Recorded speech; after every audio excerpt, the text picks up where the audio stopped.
আসসালামু আলাইকুম। সবাই কেমন আছেন? আশা করছি যে যেখানে আছেন ভালো আছেন। আমরা আলহামদুলিল্লাহ ভালো আছি। এটা ছিল 15ই ডিসেম্বরের একটা রাত, যেদিন নাকি আমি আমার ছোট বোনের বাসায় দাওয়াত খেতে গিয়েছিলাম। ওখান থেকে বের হয়ে নিহানের পাপা বলল যে আসো একটু ঘুরে দেখি রাস্তাঘাট কিভাবে কি সাজানো আছে নাকি। আমরা গত কয়েক বছরই 15 ডিসেম্বরের রাতে বের হয়েছি। রাস্তাঘাট খুব সাজানো গোছানো দেখেছি, দেখে ভালোই লাগছে। তো এবারও সেটা ভেবেই বের হয়েছিলাম, কিন্তু সেই আগের মতো আর সাজানো গোছানো কিছুই নেই। তারপর সংসদ ভবন থেকে ঘুরে টিএসসিতে চলে আসলাম। আসার পর এখানে একটু দেখি যে এখানে কনসার্ট হচ্ছে। তো এখানে 10 মিনিট ছিলাম, একটু দেখলাম শুনলাম, তারপর আবার এখান থেকে রওনা দিয়ে দিয়েছি।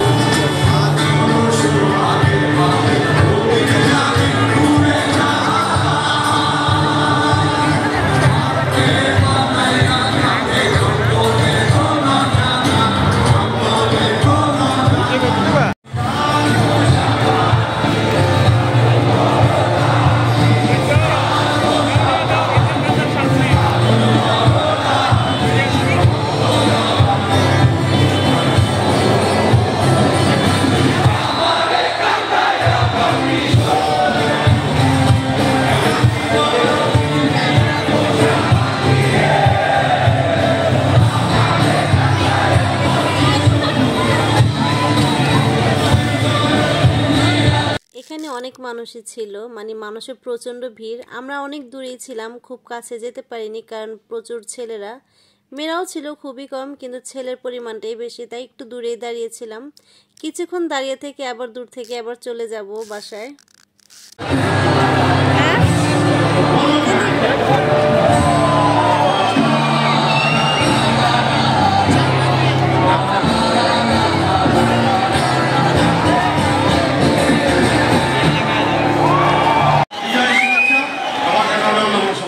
এই তো কিছুক্ষণ দাঁড়িয়ে থেকে একটু দেখলাম, তারপর আবার বাসার জন্য রওনা দিয়ে দিয়েছি। বিশ্বাস যদি করেন, আপনারা যদি 15 ডিসেম্বরে যদি কেউ বের হয়ে থাকেন আর তারা যদি আমার ভিডিওটা দেখে থাকেন, তাহলে আপনারাই বলবেন যে ওই দিন রাতে কি পরিমাণে যে শীত পড়েছিল। মানে আমি তো আমার বোনের বাসায় গিয়েছি, মানে এই যে এখন যেভাবে দেখছেন এভাবে নিহানে পাপার আরও বেশি অবস্থা খারাপ, যে এত শীত ওর হাত পুরো বরফ হয়ে গিয়েছিল। আসসালামু আলাইকুম, সবাই কেমন আছেন? আশা করছি যে যেখানে আছেন ভালো আছেন। আমরা আলহামদুলিল্লাহ ভালো আছি। আজকে 16 ডিসেম্বরের দিন। গতকালকে তো দেখতেই পেলেন যে আমরা রাতের বেলা একটু ঘুরতে বের হয়েছিলাম। তো ঘুরলাম ফিরলাম, কিন্তু সেই আগের মতো রাস্তাঘাট কোনো কিছু সাজানো ছিল না বেশিরভাগেরই। তো অল্প অল্প জায়গায় কিছু কিছু সাজানো ছিল, ওইগুলোই দেখে আসছি। টিএসসিতে গিয়েছিলাম, ওইটা টুকটাক দেখলাম। বেশিক্ষণ ছিলাম না, 10 মিনিটের মতো ছিলাম টিএসসিতে। আর ধানমন্ডি দিয়ে বের হয়ে সংসদ ভবন, ওই রাস্তায় গেলাম। সংসদ ভবন তো কোনো কিছু সাজানোই ছিল না, এমনিতেই অন্ধকার। আর টিএসসিতে গেলাম, এই তো ওইটুক ঘুরে ঘাড়ে বাসায় চলে আসছি। আর আমার বোনের বাসা যাওয়ার আগে আমার সাথে কি হয়েছে সেটা বলি। আমি যখন মেকআপ করার পর লেন্স পরতেছিলাম, এমনি তো পরি, কোনো সমস্যা হয় না, কিন্তু কালকে হয়েছে কি, লেন্সটা পরার সময় আমার হাত থেকে 2-3 বার পড়ে গেছিল। পড়েছে ভ্যানিটির উপরেই। তো ভ্যানিটির উপরে পরার পর আমি আর ওইটা পানিতে আর ধুইনি। তো আমি এমনিতেই পরছি। তো লেন্সের মধ্যে যে ভ্যানিটি থেকে আমার হয়তোবা ওই গ্লিটার পরেছিলাম না চোখে, ভ্যানিটির উপর হয়তোবা গ্লিটার পড়েছিল, তো লেন্সের মধ্যে লেগে গেছে। তো চোখে লাগানোর পর আমার মনিতে ওই গ্লিটারটা ঢুকে গেছে। তারপর থেকে অনেক বিনতে ছিল, মাথায় এই সাইডে ব্যথা উঠে গেছে, কিন্তু যাওয়ার তাড়াহুড়া আমি আর বের করতে পারিনি। আবার লেন্স খুলবো, বের করবো, ততক্ষণ এই মেকআপ টেকআপ সব নষ্ট হয়ে, তাই আমি লেন্সটা খুলে আর ভিতরটা পরিষ্কার করিনি। ততক্ষণ পর্যন্ত এই ব্যথা সহ্য করেছি। আবার বের করব, ঢুকাবো, ততক্ষণ পর্যন্ত অনেক লেট হয়ে যাবে। এজন্য আর ঠিকঠাক করিনি। তো চলে গিয়েছি। ওখানে যাওয়ার পর কিছুক্ষণ পরে লেন্সটা খুলে ফেলছি, কিন্তু বালি তো আর বের হয়নি। যাই হোক, ওখানে ছিলাম, বারবার শুধু কাপড় দিয়ে চোখ মুছতেছি, কিন্তু বের হয় না, বিনতেছি শুধু। বিনতে বিনতে আমার মাথা কড়া ব্যথা উঠে গেছিলো। পরে রাতবেলা ঘুরতে গেলাম, বাসা আসার পর মানে যে চোখে হাত দিছি, চোখের ব্যথা কাকে বলে, মানে এত ডলাডলি করতেছি, ভিতরে কাপড় দিয়ে পয়সা করতেছি, কোনো কিছুতেই কমে না। পরে কি করেছি, ব্যথা আরও বেড়ে গেছে। পরে পানি দেওয়ার সাথে সাথেই চোখে জ্বলা শুরু হয়েছে। মনে হচ্ছে চোখের ভিতরে ছিলে গেছে, ডলাডলি করতে করতে এই যে এই চোখটা মনে হচ্ছে যে ছিলে গেছে। পরে হচ্ছে পানি দেওয়ার পর এরকম খারাপ লাগতেছে, আবার ধরে রাখছি। একসময় এরকম হয়েছে আমি এই চোখে দেখতেছি না, একেবারে পুরো ঘর মনে হচ্ছে যে আগুনের ধোঁয়া দিয়ে ভরে গেছে, এরকম অবস্থা। আমি তো ভয় পেয়ে গেছি। কতদিন আগে আমার ভাবির বোনের এরকম হয়েছিল, লেন্স পরার পর হচ্ছে ও পুরো অন্ধর মতো হয়ে গেছিলো, এক চোখের ভিতরে রক্ত ছিঁড়ে গেছে, কেটে গেছে, এরকম একটা অবস্থা হয়েছিল। আমি তো ভয় পেয়ে গেছি, আল্লাহ জানে আমারও হয়তো বা এরকম হয়ে গেছে। অনেক দোয়া করতেছি আল্লাহর কাছে।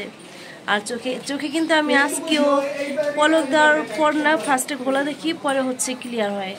আল্লাহ জানে কি হবে, আল্লাহর কাছে দোয়া করি, আপনারা দোয়া করেন যেন চোখটা আমার সমস্যার সমাধান হয়ে যায়। সকালবেলা হচ্ছে লাল ছিল, ফোলা ছিল, এখন একটু কমছে, এখন হালকা আর কি একটু ফুল আছে এই যে এই জায়গাটা। কিন্তু কালকের মতো এত যন্ত্রণা নাই, বিন্দনটা নাই, কিন্তু ব্যথা হয়তোবা অনেক কড়া মানে বিনতেছিল, এজন্য হয়তোবা এখন ব্যথা করতেছে। তো যাই হোক, আমি বেলকনিতে দাঁড়ার কথা বলতেছি, রাস্তাতে কত কিছু বিক্রি করতেছে, বাচ্চারা আসা যাওয়া করতেছে, সেটার আওয়াজে আসতেছে। তো আজকে 16 ডিসেম্বরের দিন পোলাওটা নয় একটু রান্না করব, বেশি ঝামেলা করব না, পোলাও রান্না করব, মুরগি রান্না করব। এই তো আজকে ঘুম থেকে উঠেছি হচ্ছে 11:30টার দিকে, 11:30টার আগে উঠেছি। নিহানের পাপা উঠে বলতেছে পোলাও রান্না করো, মুরগি রান্না করো। ঝাটপাট হয়ে শুরু করে দিছি, ঘর গুছানো, রান্না বান্না, ঝাটপাট যাকে বলে দেখছেন। হাত থেকে ঢাকনাটা পড়ে গেল। তো যাই হোক, অনেকদিন পর বুটের ডাল দিয়ে মুরগি রান্না করতেছি। আর কিছু পড়িস না রে বাবা, এমনি ঝাটপাট করতেছি। দুপুরে খাওয়ার সময় হয়ে গেছে, বাপ ছেলে গেছে নামাজ পড়তে, ততক্ষণে হচ্ছে ওরা যাওয়ার আগে এই যে প্রেশার কুকারে হচ্ছে বুটের ডালটা সিদ্ধ করে নিছি, 3টা সিজ দিয়ে একদম সুন্দর গলে গেছে। আর মুরগিটা কষায় হচ্ছে সিজ দিয়ে নিলাম একটা, ঝাটপাট হয়ে গেল। 2টা বাজে, ঘরটারও গুছিয়ে ফেলছি, আসলেই খাবার দিয়ে দিতে পারবো। তো অনেকদিন পর হচ্ছে বুটের ডাল দিয়ে মুরগি রান্না করলাম, আর সাথে সাদা পোলাও। আর তার মধ্যে কি করেছি আপনাদেরকে বলি, আর একটা হাসির কথা। মুরগি রান্না করেছি আদা রসুন ছাড়া, সব মশলা দিয়েছি কিন্তু আদা রসুনই দেইনি। পরে এটাতে হচ্ছে সিজ দিলাম, সিজ দিয়ে আবার কড়াইতে ঢালার আগে আদা রসুন তেলের মধ্যে ভেজে তারপরে হচ্ছে মুরগিটা ঢাললাম।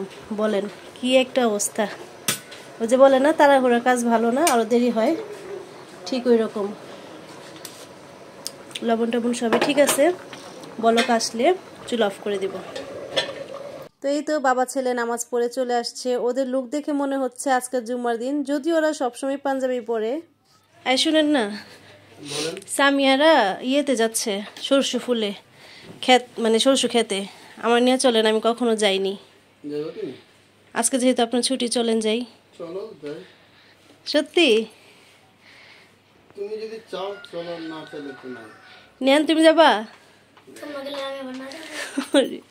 তাহলে খাবার রেডি আছে, ঝটপট খায় চলো আমরা তাড়াতাড়ি বের হয়ে যাই রেডি হয়ে।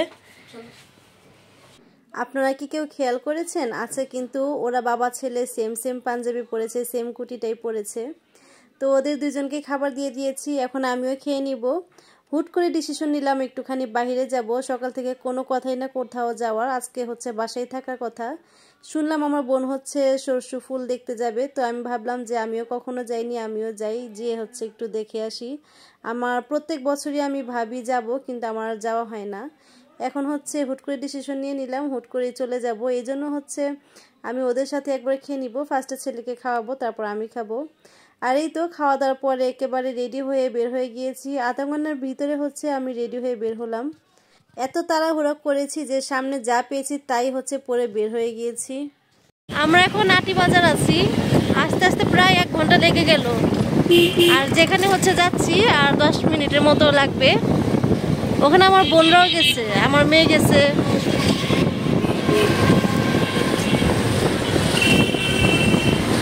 এতক্ষণ ভালোই রোদ ছিল, এখন আবার বাতাস। এতক্ষণ মনেই হয়নি যে শীতের কোনো প্রভাব আছে রাস্তায়।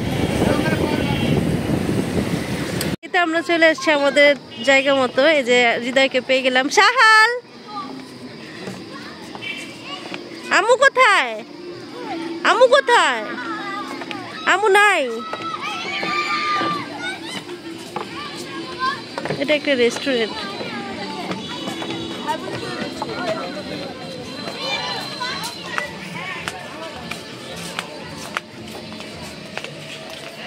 কুকুর সাহাল কুকুর অনেক। এই যে সুন্দরী রমণীগুলা, হ্যালো আসসালামু আলাইকুম খালাম্মা। এখানে ভিউটা মাশাআল্লাহ খুব সুন্দর। এখানে পুরোটাই নাকি সরষে দিয়ে ভরা থাকবে, কিন্তু এখনো হয়নি, আরো দেরিতে হবে। আমি ভাবছি সরষে ক্ষেত হয়ে গেছে। বন্ধের কারণে অনেক মানুষ। সূর্যটা কি সুন্দর যে লাগতেছে না।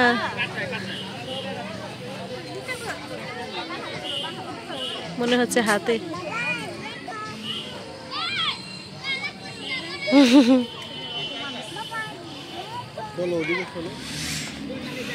এই জায়গার রাস্তা দিয়ে হাঁটতেই শান্তি।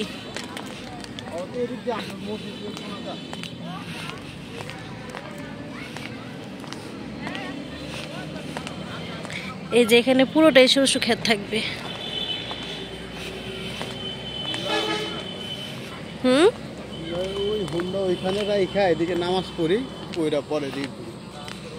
অন্ধকার হয়ে যাবো না? আমরা তো 3টা 3:30 দিকে হয় না। ও মানে আমি হচ্ছে মনে হয় ফার্স্ট সূর্য ডুবাটা দেখতেছি। এতক্ষণ একটু উপরে ছিল, এখন একদম ডুবে যাচ্ছে। কি সুন্দর লাগতেছে দৃশ্যটা। ভিডিওতে অবশ্য লালটা বোঝা যাচ্ছে না, কিন্তু একেবারেই লাল কালার সূর্য। ওখানে কুয়াশা।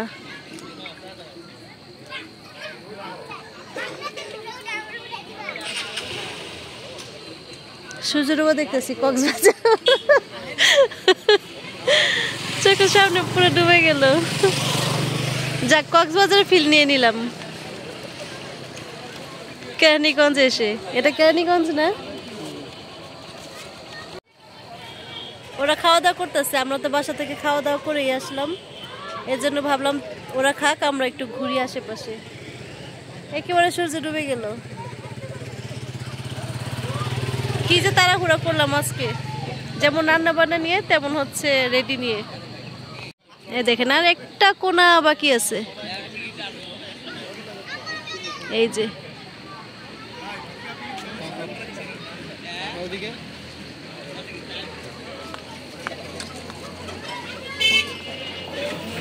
আল্লাহ, এখন নাই, চোখের পলকেই নাই। কি খাচ্ছ তোমরা? অনেক ক্ষুধা লাগছিল, অনেক তাড়াতাড়ি শেষ তোমাদের খাবার।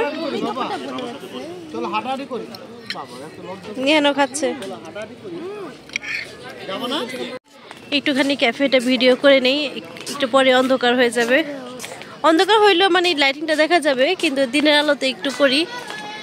এটা হচ্ছে কেরানীগঞ্জ রামের কান্দা সানরাইজ ক্যাফেটা। এখানে প্রত্যেকটা ক্যাফে ছোট ছোট আর এরকম ডিজাইন করা। এই ডিজাইনের কারণে ভালো লাগে, রাতের বেলা লাইটিং থাকে আরো বেশি ভালো লাগে।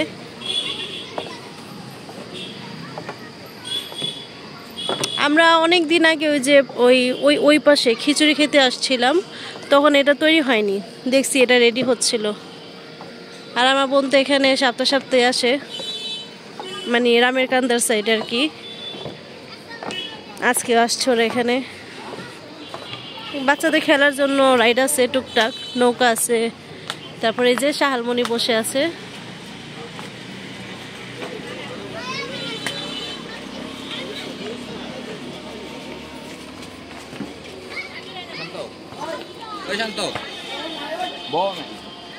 গাছগাছালি আর কি ভরা এইসব সাইডে। আজান হয়ে যাচ্ছে।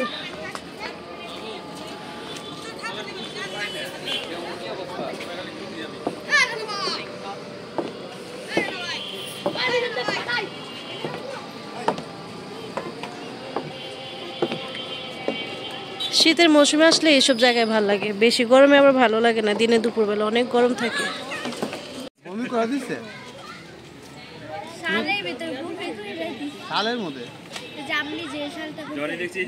হুটহাট করে ডিসিশন নেওয়ার পরেও একটা ভালো প্লেসে আসলাম, ভালোই লাগলো, খুব সুন্দর জায়গাটা।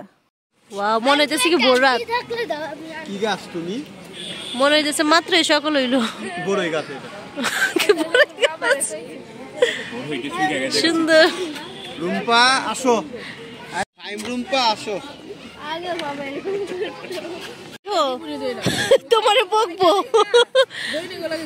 ভাই আসছে এখানে ভাই এখানে আশেপাশে ছিল হঠাৎ করে আমাদের কথা শুনে এখানে চলে আসছে ভাইয়ের কি সুন্দর লাগতেছে আনমোল দেখ পিছন সাইডটা দেখো হৃদয় সিনটা দেখো আকাশটা দেখছো আচ্ছা একটা ওই পাশে পাঁচতরা করে দিচ্ছে হৃদয় আমাদের জন্য আমরা কিন্তু বাসা থেকে লাঞ্চ করে এসেছি। আমরা আসার পর হৃদয়ে অনেক খাবার সেধেছে, কারণ ওরা কিন্তু লাঞ্চ বাসা থেকে করে আসেনি, কারণ ওরা সকালে নাস্তা খেয়ে রেডি হয়ে বের হয়ে গিয়েছে। আর আমি তো রান্না বান্না করে খাওয়া দাওয়া করে বের হয়েছি, তাই আমি ওদের সাথে সেট মেনুটা খাইনি। তো তারপর হৃদয় জোর করে পাস্তা অর্ডার করেছে। তো এখন কি আর করবো, পাস্তাটা ভালোই ছিল, খুবই মজা ছিল। আইসক্রিম আমার জন্য কফি নিতে বলছি, আইসক্রিম খাবো না আমি, ঠান্ডা। কি খাও ফাইমা?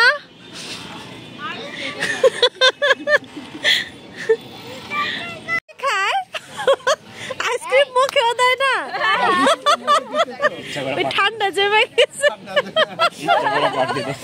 দুষ্ট, লজ্জা লজ্জা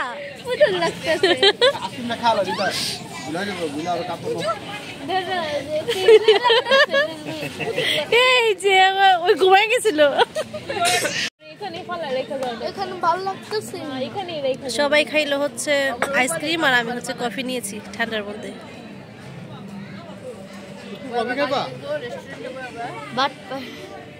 কি কফি দেখো, এই যে কফি। কারে বলতেছো বাটপার? তুমি কি ভাবছো এটা পানি? এই যে কফি। সবাই তো খাইতাছে।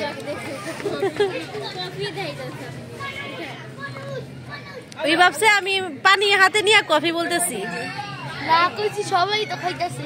সবাই তো আইসক্রিম খাইছে, আমি আর লামিয়া কফি নিছি। এখান থেকে আমরা এখন বের হয়ে যাব, তাই বের হওয়ার আগে আমাদের সুন্দর মুহূর্তটা একটু ক্যাপচার করার জন্য দাঁড়িয়েছি। এখানে কিন্তু সব কয়টাই আমার বিয়াইন, আমার বোনের ননদ, চাচাতো ননদ, ওরা আজকে সবাই একসাথে আমার বোনের সাথে ঘুরতে বের হয়েছে। আর এখানে আমি যেহেতু এসেছি, আমার সাথে সবার সাথে দেখা হয়ে গিয়েছে, খুব ভালোই লাগলো। এখন বের হয়ে যাচ্ছি, সবাই মিলে মোটামুটি ভালোই ঘুরলাম। হঠাৎ করে ঘোরাফেরা সিদ্ধান্ত নিয়ে খুব সুন্দর একটা ঘোরা হইলো। এখান থেকে বের হয়ে যাচ্ছি, রাতে এখন কয়টা বাজে? 7:30 8টা বাজে। এই পাশ থেকে একটু তাড়াতাড়ি বের হতে হয়, অনেক ব্যাক সাইড তো আমাদের ওখান থেকে, লাইটের কারণে কালারটা জানি কেমন হয়ে যায়। লাইটিং এর কারণে এখানে ভালো লাগে খোলামেলা। তো যাই হোক, এখন বাসার জন্য রওনা দিচ্ছি। এখানে আমরা যেভাবে এসেছিলাম সেভাবেই তো যাওয়ার কথা। আমি নিহানের পাপা, নিহান বাইক দিয়ে এসেছি, তো সেভাবে যাব। আর ওরা লেগুনা দিয়ে আসছিল। এখানে ওরা কিন্তু লেগুনাটা একেবারে রিজার্ভ ভাড়া করে নিয়ে আসছিল। আর নিহান কি করেছে, এই লেগুনাতে ওরা এতটা এনজয় করতেছিল আমার বিয়েনরা, তো নিহান আর বাইকে থাকতে পারলো না, ও চলে আসছে। এখানে ওকে অনেক ডাকছে হৃদয় যে বাইকে ঠান্ডা লাগবে, তুমি লেগুনাতে চলে আসো। ও তখন আসেনি, কিন্তু এখানে ওদের এনজয় দেখে ও পরে করে চলে আসছে। তারপর আবার কি হয়েছে, আমার ভাতিজি জাইনাব, ও কোনো গাড়িতে উঠতে পারে না, ওর অবস্থা খারাপ হয়ে যাচ্ছিল।